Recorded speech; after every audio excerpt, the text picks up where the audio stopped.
terminer notre Oui, audition. merci, Monsieur le Président, de me repasser la parole. En réaction à ce que vous venez de dire, Monsieur le Président Martin, sur une analyse pertinente, une étude indépendante pour définir l'équilibre économique de ces concessions autoroutières, j'ai dans les mains ce document, qui est un avis de l'autorité de la concurrence, du 17 septembre 2014, donc pas trop ancien, mais avec suffisamment de recul pour faire un bilan, justement, depuis la privatisation de ces autoroutes. Et je vais citer quelques extraits extrêmement évocateurs. Un secteur caractérisé par une rentabilité très élevée, malgré une augmentation limitée du trafic autoroutier.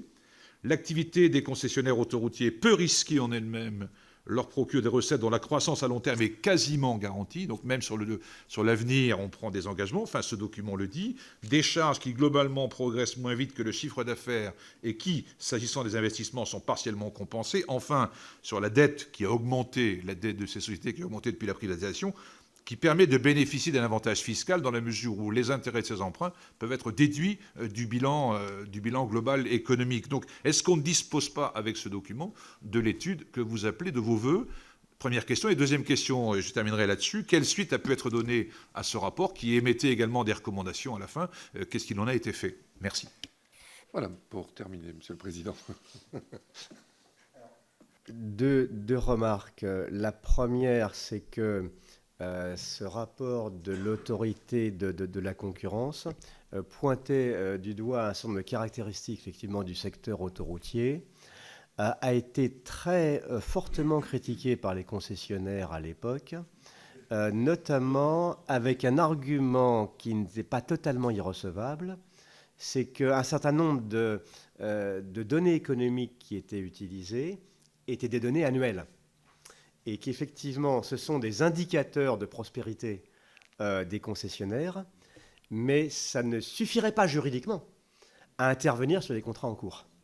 Et donc, les concessionnaires ont très fortement critiqué l'autorité de la concurrence, je m'en souviens, en disant, mais ils n'ont rien compris, car l'équilibre d'un contrat de concession se calcule sur la durée entière de la concession.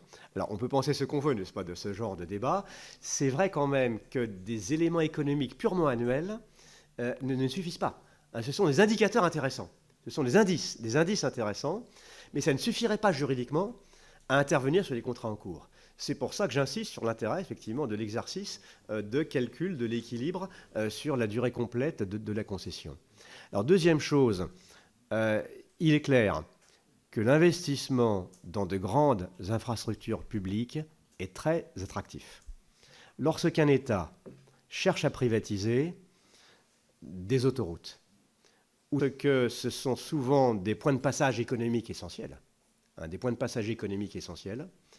et par ailleurs, la relation concédant-concessionnaire fait que on peut penser que le concédant ne laissera pas mourir un concessionnaire, puisqu'effectivement, le service doit être rendu.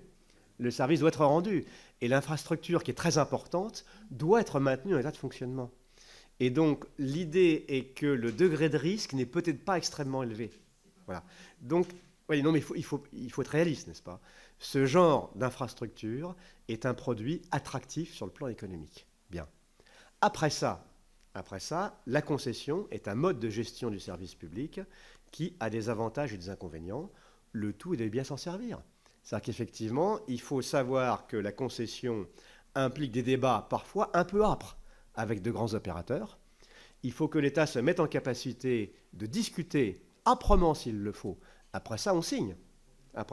Mais discuter âprement avec les grands opérateurs dont il s'agit et faire très attention, d'une part, à reprendre la main quand il peut,